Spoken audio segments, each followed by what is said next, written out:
Okay, so today we are going to go over how we protect our food supply. So, what government agencies are involved in the food supply, and kind of some of their jobs, what their responsibilities are to make sure that our food supply is safe.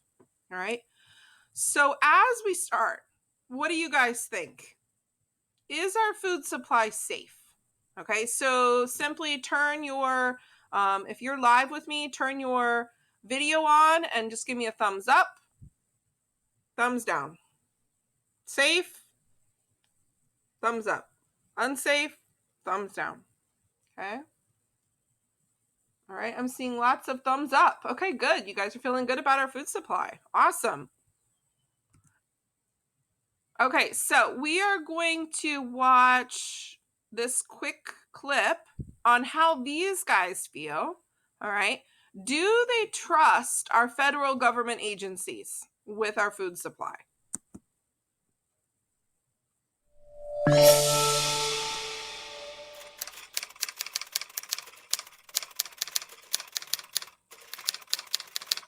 It's a mixed bag, you know.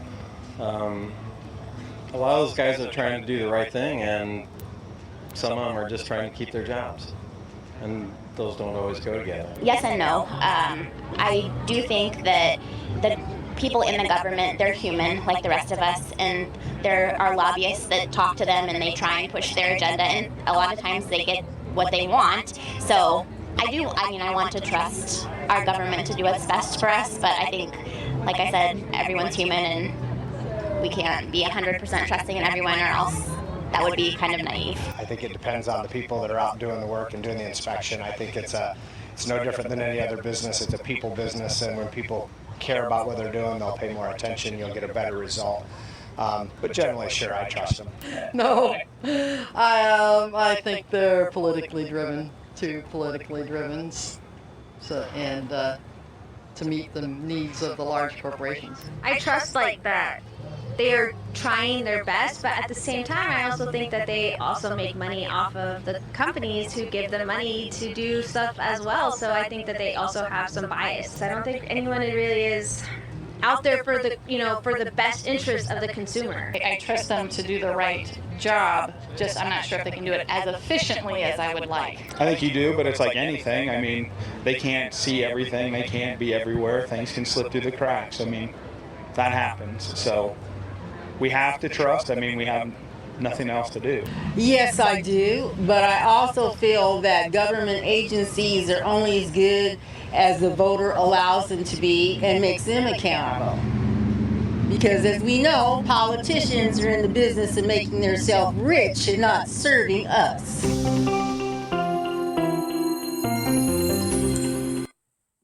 Okay, so those people were kind of talking about how they feel about some of our government agencies. All right, and now we're going to go over what are those government agencies and how are they involved in our food supply. So you can follow along with your guided notes and take your notes as we go. First, we're going to talk about the Food and Drug Administration, which is in the news right now for the drug part of the Food and Drug Administration, because they are involved in approving the drugs that are being used to combat COVID. Okay, so you hear a lot about Food and Drug Administration right now because of its relationship to the drug part of its job. But they also are tasked with overseeing the overall safety of our food supply. They examine the safety of food additives. So, for example, something like red dye that gets added into our food. They are in charge of investigating if that's safe to be in our food. And there's new food additives that are being invented all the time, and they are involved in, is that new food additive something that's safe for us? Okay, testing, overseeing, the history of those food additives. So if the history is recognized as being safe, so that food additive is safe, then they will certify that additive as generally recognized as safe. Okay, that's something that then allows a lot of different food production agencies to use that additive safely because the Food and Drug Administration has already said it's safe. All right.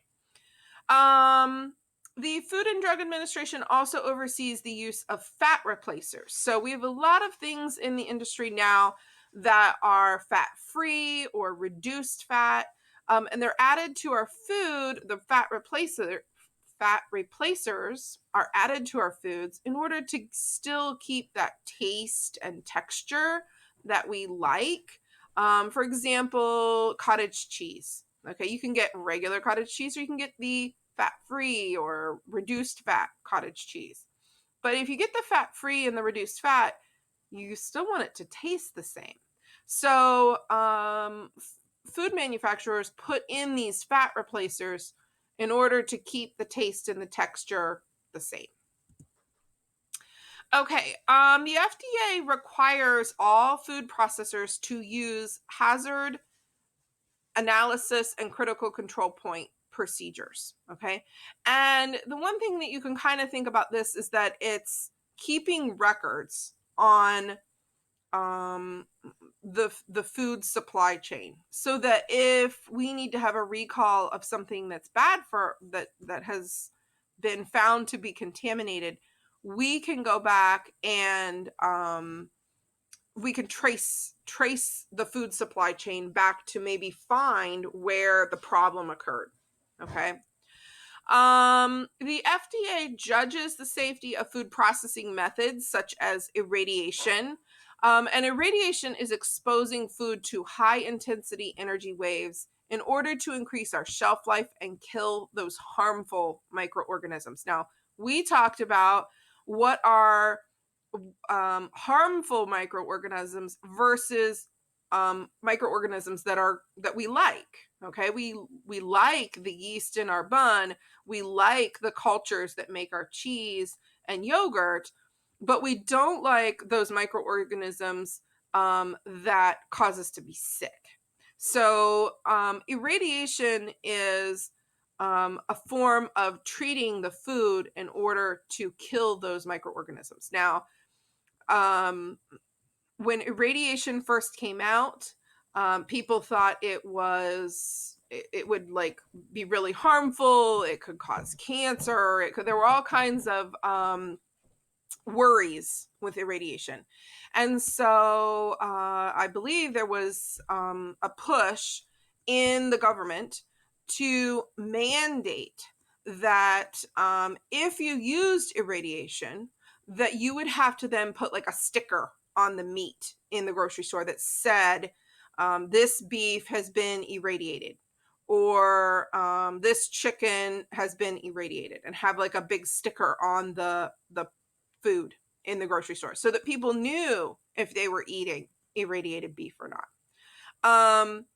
But in the end, the lobbyists won out because they feel like by putting that sticker on the meat, people are gonna be like, oh, I don't want to eat irradiated beef. That sounds like it's bad for me. I'll eat the one that isn't irradiated. But what we found is the irradiation is killing those harmful microorganisms. It's not, we haven't found anything that is bad for us in it. And so by putting the irradiation sticker on it, it might scare people away from eating it, but in reality, it's actually keeping us more safe. Okay, so as of right now, there haven't been any side effects to irradiation found that is going to hurt us. In fact, it helps us, but there hasn't been enough education around the idea of it. And they think that consumers wouldn't understand and they would think it was bad for us. So there's a lot of question around like how to educate consumers about what they're buying, about what is good and what isn't. And so hopefully you guys will learn some of those things in our class and have a better understanding, or at least understand that there's things you don't know about the food supply that you can always learn. Okay.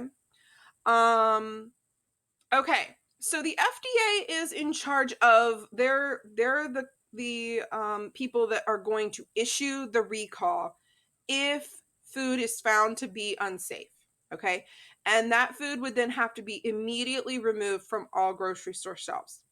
That harmful food, it could be found that maybe it originated at a specific farm, but those cows were then mixed together with cows from hundreds of other farms, and then that beef was sent to grocery stores across the country. Okay.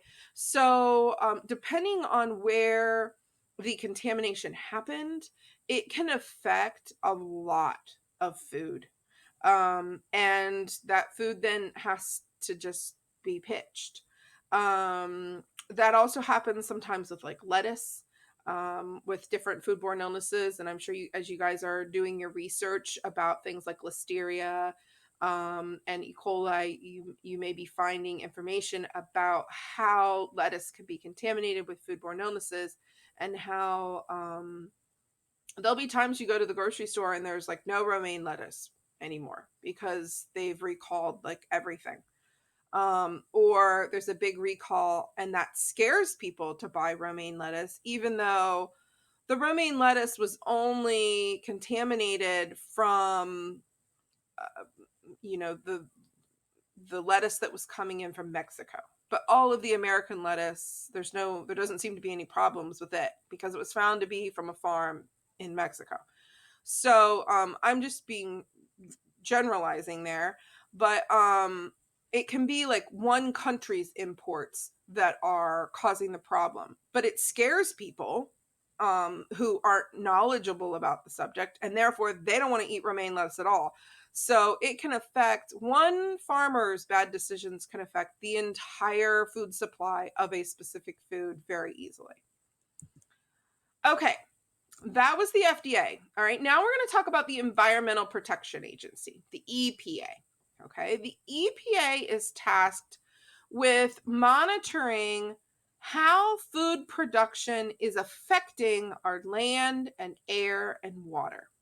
So, for example, a farm may treat their fields with herbicides and pesticides, and those chemicals may run off the field. It rains, it washes the chemicals off the field and into our water supply. Okay, that's bad. So the EPA is tasked with making sure, to the best of their ability, that that isn't happening. If a farmer is knowingly allowing it to happen, they can be fined severely. Even if you don't know what's happening, you could still be fined. You have to, as the farmer, you're responsible for making sure that your business isn't causing harm to our environment. It's kind of the same with like large manufacturing plants. 100 years ago, they would just dump their waste right into the river. And now that's not allowed. So the food production that is happening at large manufacturing plants, they also have to make sure that they're not harming the land and the air and the water. Okay. The EPA is going to regulate the use of pesticides. So what are you using? How are you using? How much are you using? Even like what's the residue that's left on the plants when it's going to market? And pesticides are going to be chemicals that kill the bugs, stop the bugs from eating the food before it gets to us. They're going to look at those chemical residues on the food. So, for example, if you spray pesticides on your tomato fields, then the EPA is tasked with making sure that when the tomatoes come to Kroger to sit in the bins at Kroger, that there isn't huge levels of chemical residue left on the tomatoes. Now, granted, we should know that when we buy tomatoes at the grocery store, we want to wash them before we eat them. At the same time, we as the food producer shouldn't be putting out something that has so much chemicals that it's going to harm our consumers. That's not good business either. Okay, next is the a division of the USDA. So it is the Food Safety and Inspection Service, the FSIS, okay, a branch of the USDA. They are responsible for the wholesomeness of our meat, poultry, and eggs. Okay, so they're specifically tasked with animal products and making sure that they are safe for us. They are the agency that will go into packing plants and storage facilities and make sure that those facilities are doing everything that they can to not contaminate the meat, or allow contaminated meat to then proceed to grocery stores. Finally, we have the CDC. And again, we've heard a lot about the CDC lately, related to COVID. Okay, but the CDC is also responsible for foodborne illness issues. They are responsible for the people end of foodborne illnesses. Okay, they are there to protect our health and safety of the people. Okay, the EPA is worried about the environment. The CDC is worried about the people. They monitor foodborne and waterborne diseases. They train people to identify them. They train people to research the diseases. So with COVID-19, we've talked about contact tracing. Well, it's kind of the same thing with food. Like when we get to the end result of having contaminated food, they need to be able to research, how did the food get contaminated? Where in the line of manufacturing was that food contaminated? And they're going to promote prevention and control of the diseases before they even happen. So they're really revolving around the people part of this, of foodborne illness.